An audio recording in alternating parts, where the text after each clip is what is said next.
But the GOP's main focus is on the IRS's funding ratcheted up criticism of the bill by going after an agency whose tax collection mission makes it an easy target. Now, good news, a lot of progress going on, much movement is being made in Congress, and there's a ton of these to talk about in this fourth stimulus check update. For instance, President Biden and everybody has extended the pause on student loan payments through May 1st. And also, several lawmakers in Congress are now making moves to change the filibuster. That's done to get more relief bills passed by the end of the year. Now, Joe Biden announced that he's extending the pause on student loan payments just until May 1st. The payments were set to restart on February 1st, have been paused since the beginning of the crisis, and President Biden pointed to the ongoing crisis in the country as the reason for the extension. But that's not it, everybody. That's not all. That is not all. President Biden said in a statement, giving these considerations, today my administration is extending the pause on the federal student loan repayments. That's for an additional 90 days through May 1st, 2022. So the reversal comes less than 2 weeks after the White House press secretary, and we all know that's Jen Psaki, had indicated that the Biden administration was still planning to restart federal student loan payments in February. This resisting pressure from some fellow Democrats who have been calling for an extension of the crisis relief benefits. And so far, borrower balances have effectively been frozen for nearly 2 years. That's with no payments required on most federal student loans since March 2020. During this time, interest has stopped adding up on collections and on defaulted debt that have been on hold. Both Biden and President Biden took actions to extend the pause, and most recently, Biden moved the payment restart date from September 30th to January 31st, 2022. That is next year.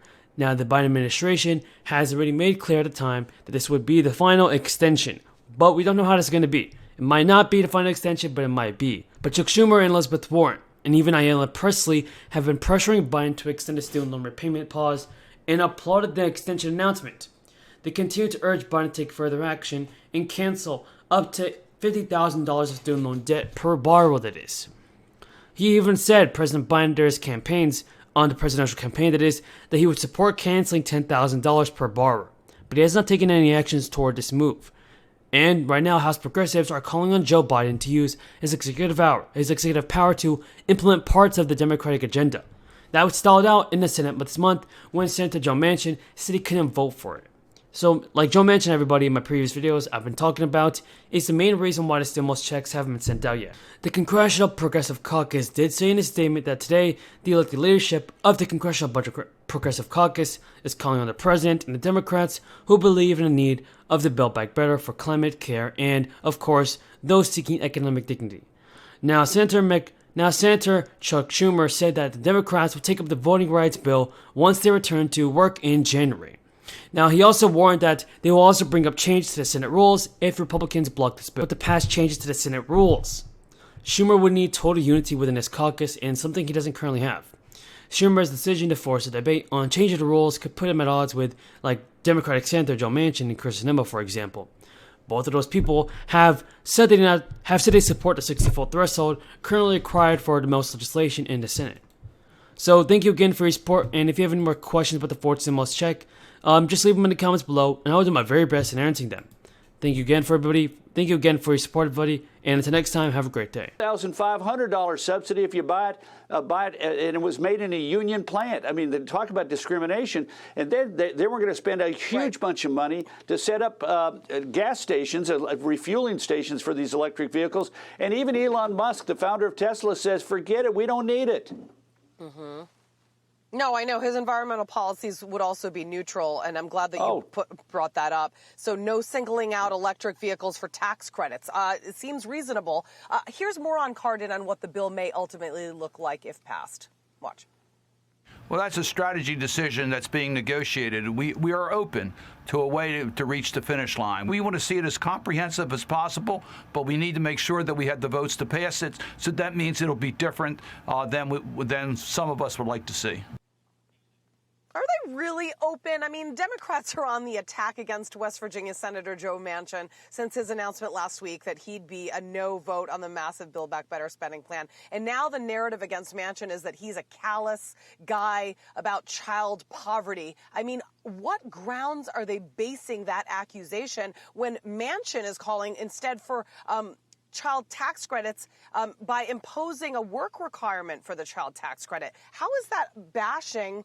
To continue it, except that Chuck Schumer has people pulling and pushing and tugging from every possible direction, and I'm sure he's wondering what direction to go. But I do know this, that Joe Manchin may have saved the reelection of 2, 3, or 4 possibly Democratic senators who are, who would have had to vote yes on BBB, on Build Back Better, but would rather not have voted at all. They were awarded this opportunity to give it a pass for a year. And yet they just seem hell-bent on doing it. And maybe there's a whole bunch of Democratic members willing to be martyrs at the altar of socialism. If that's the case, maybe they'll find a way to vote on it yet and further lead to their political demise while destroying the country.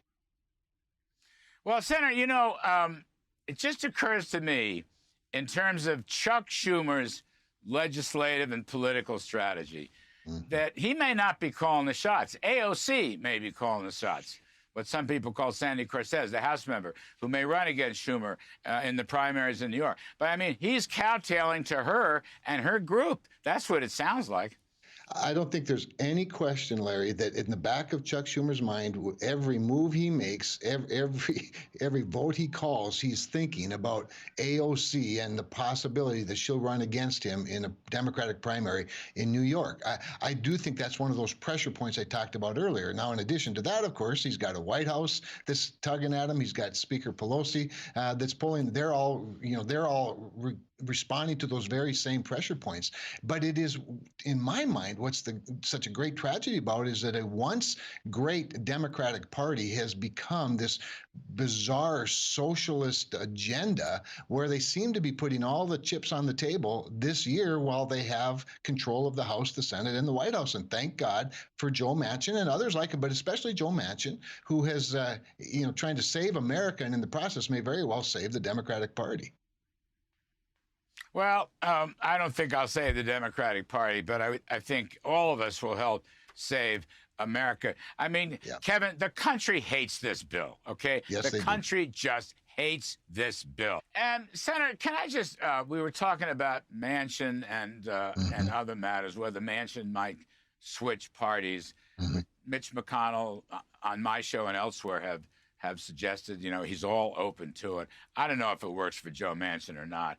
Right. He might have trouble in a Republican primary. But I want to just put that aside for a minute. Mr. Manchin will play a big role in whatever budget votes come up. I want to ask you about Ted Cruz, Senator Ted Cruz, your colleague. He was asked if he would consider another bid for the presidency. And he quoted, and I'll quote directly, "Absolutely.